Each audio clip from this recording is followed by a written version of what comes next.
Google Cloud Summit in Johannesburg is a major one-day event with the theme Google Cloud is Building for Africa. A first of this kind on the continent, marked a significant long-term strategic investment by Google in the region, with the goal of digitally transforming businesses across Africa. The summit brought together customers, partners, developers, CEOs, and industry, tech, and government leaders. Hi everyone, my name is Kabelo Makwane. I'm the Google Country Director for South Africa, and it's a wonderful opportunity to be here at the inaugural Google Cloud Summit, which we are hosting in Johannesburg. At Google, we believe in the power of technology, particularly cloud computing and artificial intelligence, to act as a catalyst for economic growth, solving complex challenges, and unlocking new opportunities across the continent. But technology alone is not enough. Realizing its full potential requires visionary leadership, robust partnerships, and a shared and sustained commitment to building a thriving, inclusive digital economy and ecosystem. That's why we're so deeply honored to be joined this morning by His Excellency, President Ramaphosa. Every great economic transformation has essentially been powered by new infrastructure, new innovations, as well as by new ways of doing things. Railways powered the Industrial Revolution. As we all know, electricity powered the 20th century. Cloud computing and artificial intelligence will power the new economies of the 21st century. And Africa intends, our beloved continent Africa intends not merely to participate in that future, we intend to help to shape it. And we've got the bright minds, we've got the intellectual capital that can help us do that. Now, the holding of this summit is a major milestone for our continent and for South Africa. The regional Google Cloud Summit are the premier technology and enterprise events for showcasing the latest innovations in cloud computing, in artificial intelligence, and in digital transformation. So this event affirms Africa's position as a core growth region for the global cloud ecosystem. This is so because Africa is no longer simply adopting technologies developed elsewhere. We are becoming a place where new digital solutions should be imagined, are being tested, and should be scaled up and are being scaled up. A substantial part of the projected global cloud value sits in Africa, where the demand for cloud is growing, cloud solutions is growing by leaps and bounds, and the scalable AI is also growing exponentially. AI is not simply another technological innovation. It is a general purpose technology comparable, as I said earlier, to electricity, the internet, and the steam engine. It will reshape every industry, every profession, and every aspect of public life. And we can already see it. Countries that prepare today will define the prosperity of tomorrow. Now, these shifts present a key strategic opportunity for African countries to accelerate their technological evolution and to embrace the digital infrastructure of the 21st century in an entirely new way as well. There's been a lot of discussions and talk about AI taking jobs, AI having all sorts of health issues and all these other things that people have been alluding to. And that's why we're actually getting together as ministers to say, how do we harmonize throughout the continent? And most importantly, how do we get to a point where we're economic enablers, but also protecting our citizens? So this discussion with ministers is really important. because we're also bringing the private sector into the discussions to say, how do we work together to protect our citizens, but how do we as Africa actually sit at the table and not only be recipients and consumers of AI? How do we participate? How do we develop products that can really move our continent forward? Because most times when there's these kind of new things that come into the world, usually the Western countries are the ones who are able to develop and have a look in, and we are always just the consumers of the product. How do we have a look in and use this to be able to grow our economies? I think it's one of the things where if we don't really get to participate in this technology drive, we really can end up becoming technology slaves. And we don't want that for our citizens, and we don't want that for the continent or our respective countries. You've been planning this first and inaugural Google Cloud Summit. Why did you guys decide to bring it now? Yeah, thanks, Ayanda. I think one of the things that we had said from the onset, particularly also, stemming from the recently hosted, presidential investment summit, we pledged that we would, continue to invest in the African context and in South Africa as well. And I think this summit is a culmination of those discussions, plus the fact that from a Google perspective, we've always said that, Africa is a very important market and a very important continent where we need to be a catalyst for driving African innovation. We pledged an investment envelope of about $1 billion. We are pleased to report that we have actually exceeded that investment to date with all the announcements that we made during the summit.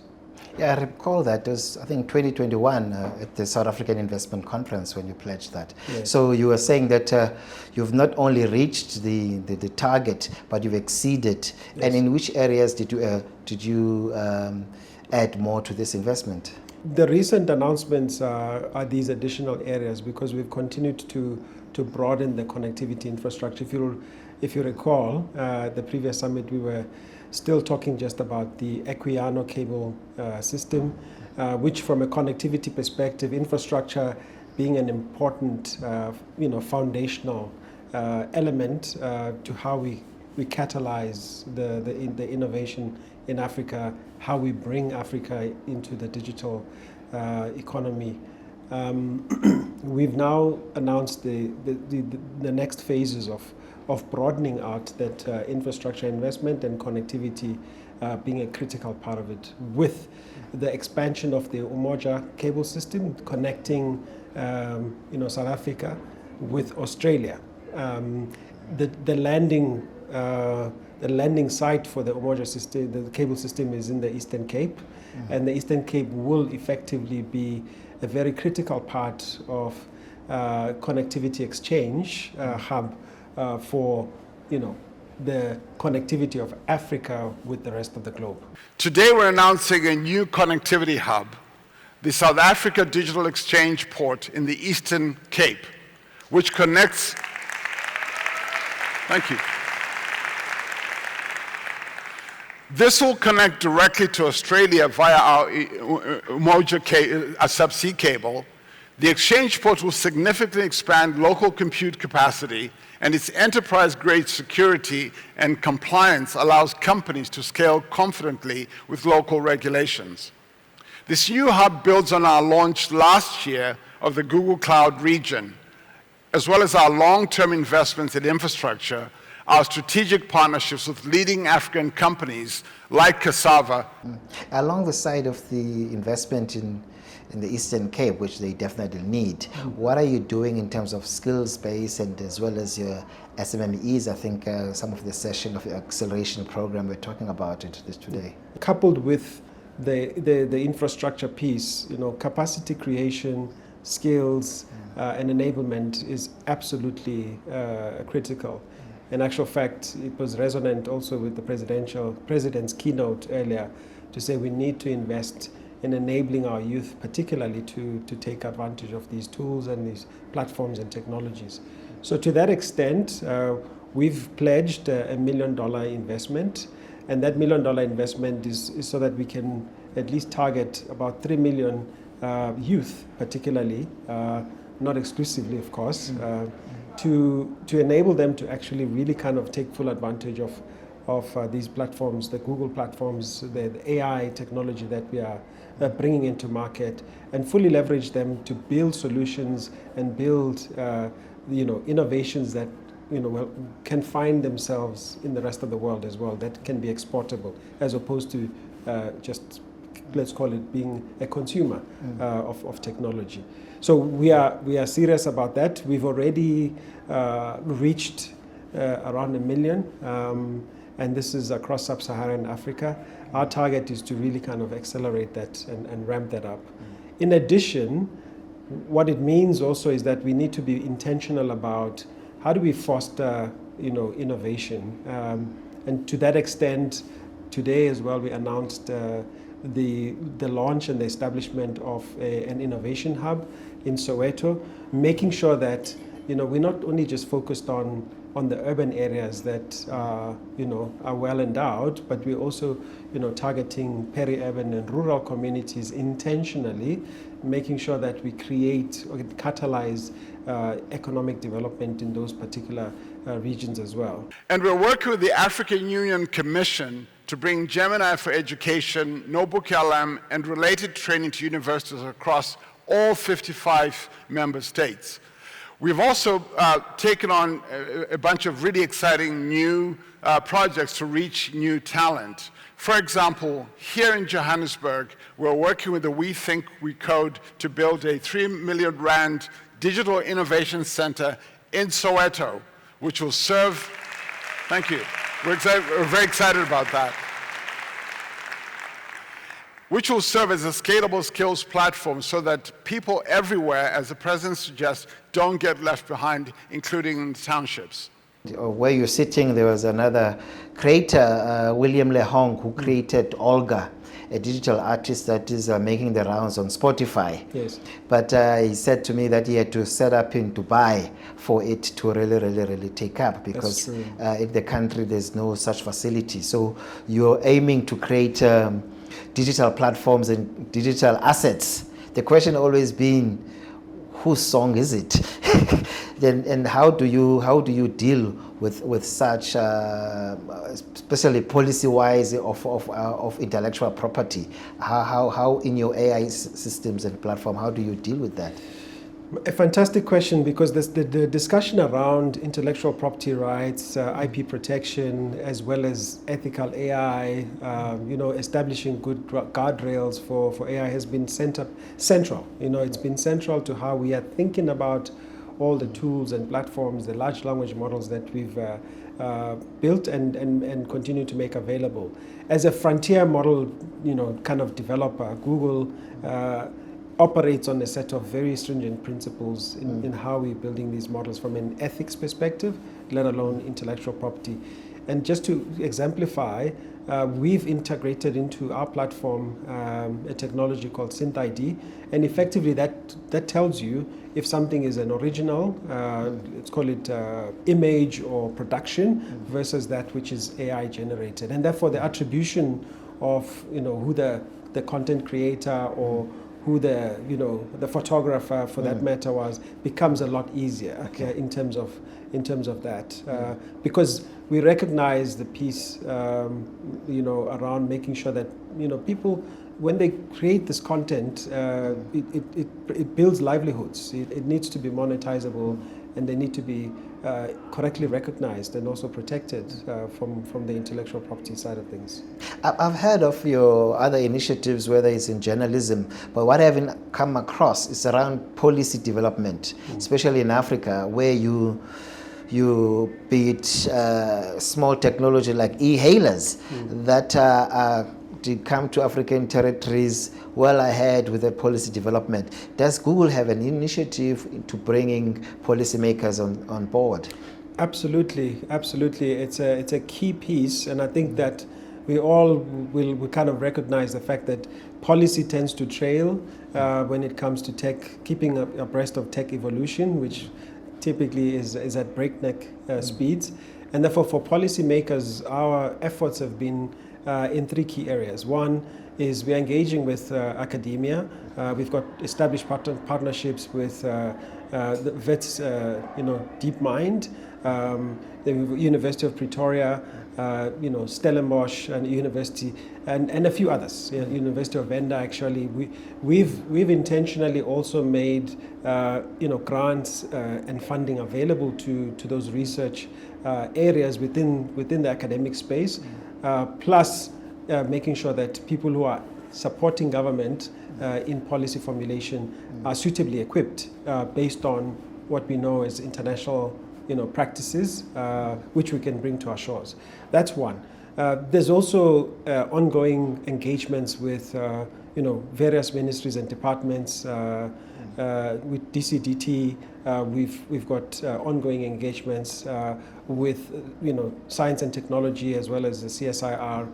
We've got ongoing engagements, plus various agencies and NPOs that are vested and operating in this particular space, to not only just, I guess,